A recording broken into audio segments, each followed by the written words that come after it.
बिस्मिल्लाहिर्रहमानिर्रहीम। अस्सलाम वालेकुम व्यूवर्स, फ्रेंड्स व्लॉग की एक और वीडियो में आप लोगों को बहुत बहुत खुशामदीद। नाजरीन, आज का मेरा जो टॉपिक है वो होंडा CB125 और यामाहा 125 YBR, इन दोनों का डिटेल मैं आपको कंपैरिजन बताऊंगा, दोनों में फ़र्क बताऊंगा, उनकी प्राइस, उनकी डिटेल्स, सारी डायमेंशन उसके बारे में मैं आपको बताऊंगा। तो वीडियो की जानिब बढ़ने से पहले अगर आप लोगों ने हमारे चैनल को सब्सक्राइब नहीं किया तो चैनल को सब्सक्राइब करें, वीडियो को लाइक करें और शेयर करें, इससे हमारी हौसला अफजाई होगी। तो चलिए बिना किसी देरी से वीडियो की जानिब बढ़ते हैं, तो चलिए शुरू करते हैं। सो गाइस, सबसे पहले हम वाईबीआर से स्टार्ट करते हैं। और वाईबीआर का मीटर आप देख सकते हैं। वाईबीआर के मीटर के अंदर RPM, speedometer, fuel gauge, trip meter, gear indicator features इसके अंदर सब हैं। असेंबलीज में राइट साइड के ऊपर किल स्विच नहीं है, बाकी लेफ्ट साइड के ऊपर headlight high low, indicator left right और हॉर्न अवेलेबल है। इसके अंदर सेल्फ स्टार्ट भी है। अगर CB125F की बात की जाए तो CB125F के मीटर के अंदर भी आपको तमाम फीचर्स मिल जाएंगे।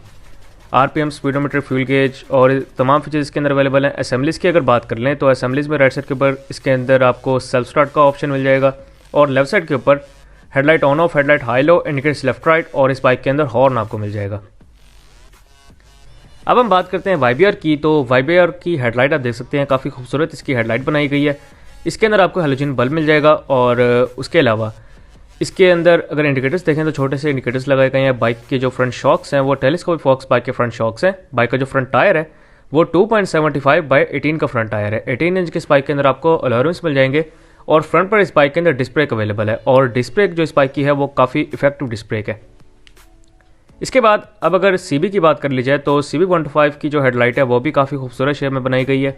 इसके अंदर जो आपको बल्ब मिल जाएगा वो भी हेलोजन बल्ब है। इसके इंडिकेटर CD70 वाले लगाए गए हैं और अगर इस बाइक के फ्रंट शॉक्स की बात करें तो इस बाइक के जो फ्रंट शॉक्स हैं वो टेलीस्कोपिक फॉक्स बाइक के फ्रंट शॉक्स हैं। जो इस बाइक का फ्रंट टायर है वो 2.75/18 का फ्रंट टायर है। 18 इंच के अलॉयरिम्स है और फ्रंट पर इस बाइक के अंदर डुअल पिस्टन डिस्क ब्रेक है, जबकि वाईबीआर के अंदर सिंगल पिस्टन डिस्क ब्रेक आपको मिल जाएगी। अब अगर टैंक की बात कर लें तो यामाहा वाईबीआर का जो टैंक है वो 13 लीटर्स का इस बाइक का टैंक है। इसकी आप लुक देख सकते हैं, काफ़ी प्यारी लुक इसकी बनाई गई है। साइड स्कॉप्स इसके अंदर बहुत अच्छे लग रहे हैं। और अगर इस बाइक की पेट्रोल एवरेज की बात कर लें तो इस बाइक की आपको पेट्रोल एवरेज 40 to 45 किलोमीटर पर लीटर आराम से मिल जाती है। एवरेज का कोई इशू ही नहीं है। हाँ, अगर आप बाइक को प्रॉपर्ली मेंटेन रखेंगे तो बाइक इशू नहीं करेगा एवरेज के अंदर। अगर आप बाइक की मेंटेनेंस में थोड़ी सी गड़बड़ी करेंगे तो फिर बाइक की जो पेट्रोल एवरेज है वो इफेक्ट करती है। अगर आप बाइक को स्लो चलाएंगे और मेंटेन रखेंगे तो आपको एवरेज 50+ भी मिल सकती है। अगर सीट की बात करें तो इस बाइक की जो सीट है वो बहुत कंफर्टेबल और स्पोर्टी लुक की सीट बनाई गई है इस बाइक की।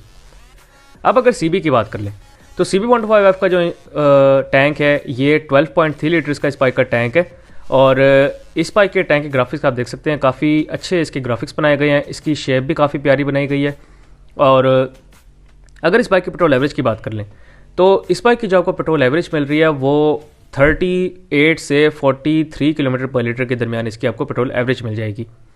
इस बाइक की पेट्रोल एवरेज कम इस वजह से है क्योंकि इसके जो इंजन है उसमें आपको ओवरहेड कैमशिफ्ट टेक्नोलॉजी नहीं मिल रही, ओवरहेड वाल्व टेक्नोलॉजी है। और उसके अलावा सीट की अगर बात करें तो इस बाइक की जो सीट है वो बहुत कंफर्टेबल और बहुत सॉफ्ट सीट बनाई गई है। और इस बाइक की सीट ने काफ़ी इंप्रेस किया मुझे, क्योंकि बाकी जो होंडा के बाइक्स हैं उनकी सीट बिल्कुल फारिग होती है।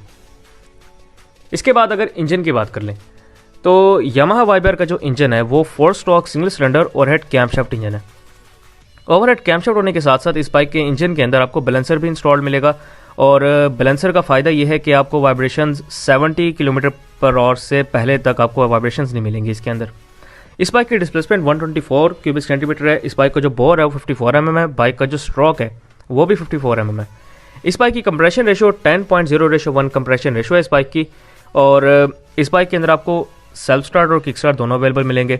इसके अंदर अगर ट्रांसमिशन की बात कर ली जाए तो इस बाइक के अंदर आपको जो ट्रांसमिशन मिल रही है 5 गियर ट्रांसमिशन है इस बाइक के अंदर। पहला गियर आगे, बाकी 4 गियर पीछे की तरफ इस बाइक के अंदर रिटर्न शिफ्ट है। और अगर इसकी स्पीड एंड पिकअप की बात कर लें तो बाइक की स्पीड भी अच्छी है और पिकअप भी बहुत अच्छी है। अगर आप इसको 2016-15 मॉडल से कंपेयर करेंगे तो उससे थोड़ी सी बेहतर बनाई गई है। बैक साइड पर आ जाएँ तो वाईबीआर के अंदर आपको बैक पर स्विंग आर्म शॉक्स मिल जाएंगे। जो इसका सिलेंसर आप देख सकते हैं, काफ़ी अच्छा सिलेंसर इसका बनाया गया है। ब्लैक पाउडर कोटेड सिलेंसर है और इसका जो बैक टायर है वो 90/90 का बैक टायर है। 18 इंच के इस बाइक के अंदर आपको अलॉयमेंट्स मिल जाएंगे और इस बाइक के अंदर बैक पर ड्रम ब्रेक इंस्टॉल्ड है। अगर होंडा की बात कर लें तो होंडा CB125F का जो इंजन है वो 4 stroke single cylinder overhead valve engine है। ओवरहेड वैल्व होने की वजह से बाइक वाइब्रेशंस प्रोड्यूस करता है, लेकिन पावर थोड़ी सी ज़्यादा जनरेट करता है। इसके अलावा अगर हम इसकी डिस्प्लेसमेंट की बात कर ले तो 124.1 क्यूबिक सेंटीमीटर इसकी आपको डिस्प्लेसमेंट मिल जाएगी। इस बाइक के अंदर आपको 56.5 mm बोर मिलेगा और 49.5 mm इस बाइक का स्ट्रोक है। इस बाइक की जो कंप्रेशन रेशो है वो 9.0:1 इस बाइक की कंप्रेशन रेशो है। इस बाइक के अंदर आपको जो ट्रांसमिशन मिल रही है वो भी 5 गियर ट्रांसमिशन है, पहला गियर आगे बाकी 4 गियर पीछे की तरफ। इस बाइक के अंदर भी रिटर्न शिफ्ट अवेलेबल है। और अगर इस बाइक के कार्बोरेटर की बात कर लें तो इस बाइक के अंदर आपको सिंपल कार्बोरेटर मिल रहा है, जबकि YBR के अंदर बटरफ्लाई कार्बोरेटर है। अगर इस बाइक की स्पीड एंड पिकअप की बात कर ली जाए तो स्पीड वाइज और पिकअप वाइज दोनों में YBR से ज़्यादा बेहतर है, क्योंकि ये ओवरहेड वैल्व इंजन है। और इसके अलावा अगर इस बाइक की बैक साइड पर आ जाएँ तो इस बाइक के अंदर आप देख सकते हैं फुल चेन कवर आपको मिल जाएगा, और चेन कवर की जो क्वालिटी है वो भी बहुत अच्छी है। इसके अंदर आपको बैक पे जो शॉक्स मिलेंगे वो स्विंग आर्म एडजस्टेबल, इस बाइक के अंदर भी आपको शॉक्स मिल जाएंगे। इस बाइक के अगर बैक टायर की बात कर लें तो 90/90 का आपको बैक टायर मिलेगा इस बाइक के अंदर। इस बाइक के अंदर 18 इंच के अलॉय रिम्स हैं, और बैक पर इस बाइक के अंदर भी आपको ड्रम ब्रेक मिल जाएगी, और इसकी ड्रम ब्रेक और YBR की ड्रम ब्रेक दोनों बहुत इफेक्टिव हैं। अगर इसके सिलेंसर को देखें तो आप देख सकते हैं कि इसका ब्लैक पाउडर कोटेड सिलेंसर है, जिस तरह होंडा 125 का सिलेंसर बनाया गया था उसी तरह का इस बाइक का भी सिलेंसर बनाया गया है। अब हम YBR की डायमेंशंस की बात कर लेते हैं। तो YBR की जो ओवरऑल लेंथ है वो है 1975 mm, बाइक की विड्थ है 745 mm, और बाइक की जो हाइट है वो है 1080 mm। इस बाइक की आपको सीट हाइट मिल जाएगी 775 mm। बाइक की व्हील बेस है 1285 mm। बाइक की जो ग्राउंड क्लियरेंस है वो 145 mm है। और अगर इस बाइक के ड्राई वेट की बात करें तो 114 किलो 114 kg इस बाइक का ड्राई वेट है। सो गाइस, अब बात करते हैं कि इस बाइक का कंफर्ट लेवल कैसा है। कंफर्ट लेवल वाइज ये बाइक आपको बहुत बेहतर मिलेगा होंडा CB125F से। इसकी 3 रीज़न्स हैं। पहली रीज़न, इसका जो इंजन है वो ओवरहेड कैमशाफ्ट है, और उसके साथ साथ इसका ना बैलेंसर इंस्टॉल्ड है। बैलेंसर का फ़ायदा ये होता है कि जो बाइक वाइब्रेशंस ओवरहेड कैमशाफ्ट के साथ थोड़ी बहुत ही प्रोड्यूस करता भी है तो बैलेंसर उसको कंट्रोल कर लेता है, और आपको फील नहीं होती वाइब्रेशंस। कम से कम भी 70 की स्पीड से पहले तक आपको वाइब्रेशंस कुछ खास फील नहीं होंगे बाइक के अंदर। 70 के बाद 70 क्रॉस करेंगे या जब आप इस बाइक को हाई रेफ पे चलाएंगे तो फिर हो सकता है वाइब्रेशंस फील हो, वैसे इसकी फील नहीं होती वाइब्रेशंस। और पहली बात तो इंजन होगी, दूसरी बात है सीट। इस बाइक की जो सीट है वो बहुत कंफर्टेबल है, और अगर आप कंपेयर करें CB125F के साथ तो CB125F से इस बाइक की सीट बहुत ज़्यादा कंफर्टेबल है। और तीसरी रीज़न जो है वो है शॉक्स। शॉक्स तो आप कह सकते हैं कि दोनों के ऑलमोस्ट सेम ही है।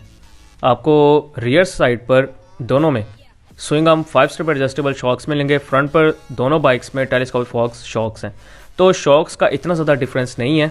लेकिन अगर हम बाकी 2 चीज़ें देखें जिसमें मैंने आपको सीट बताया और इंजन बताया, तो उस हिसाब से YBR बहुत ज़्यादा कंफर्टेबल आपको मिल रहा है CB125F से। अब हम नेक्स्ट बात करते हैं पेंट एंड बिल्ड क्वालिटी की। तो पेंट और बिल्ड क्वालिटी दोनों की ऑलमोस्ट सेम है।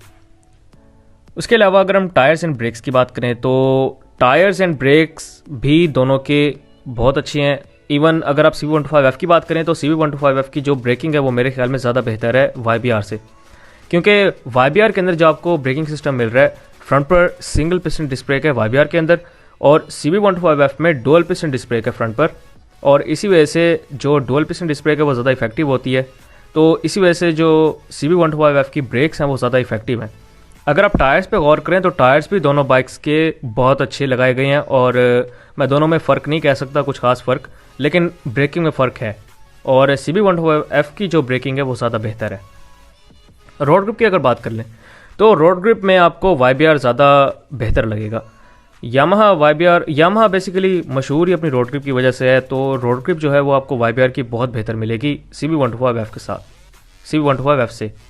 अब अगर गेयर बॉक्स की बात करें तो गेयर बॉक्स YBR का ज़्यादा स्मूथ है। जब आप गियर शिफ्टिंग करेंगे तो गियर्स आराम से लग भी जाते हैं, आराम से निकल भी जाते हैं, गियर्स अड़ने का भी कोई इशू नहीं होता YBR के अंदर। अगर आप CB125F की बात करें तो उसके अंदर थोड़ा सा इशू हो जाता है गियर बॉक्स का।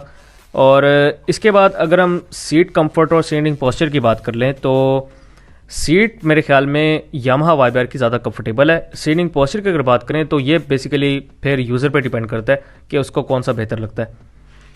तो सीटिंग पोस्चर दोनों बाइक्स का अगर कंपेयर किया जाए तो दोनों बाइक्स का सीटिंग पोस्चर ठीक है लॉन्ग के हिसाब से, और वैसे नॉर्मल शहर में चलाने के लिए भी सीटिंग पोस्चर दोनों बाइक्स का ठीक है। अगर हम सीट कंफर्ट की बात करें तो सीट कंफर्ट जो है वो वाइबियर की ज़्यादा है। वाइबियर की सीट ज़्यादा सॉफ्टर आपको मिलेगी बनिस्बत होंडा CB125F के। Parts availability and parts cost की बात करें तो पार्ट्स अवेलेबिलिटी दोनों बाइक्स की आपको मिल जाएगी, पार्ट्स दोनों के आपको मिल जाएंगे, अवेलेबल मिलेंगे।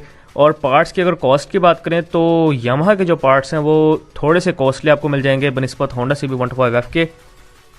और ये भी हो सकता है कि होंडा के कुछ पार्ट्स आपको ज़्यादा महंगे मिलें वाईबीआर से। दोनों के पार्ट्स कुछ पार्ट्स आपको ज़्यादा महंगे मिलेंगे वाईबीआर के, और कुछ पार्ट्स आपको CB125F के ज़्यादा महंगे मिल सकते हैं। अब फॉर एग्जांपल इंडिकेटर्स की बात कर लें।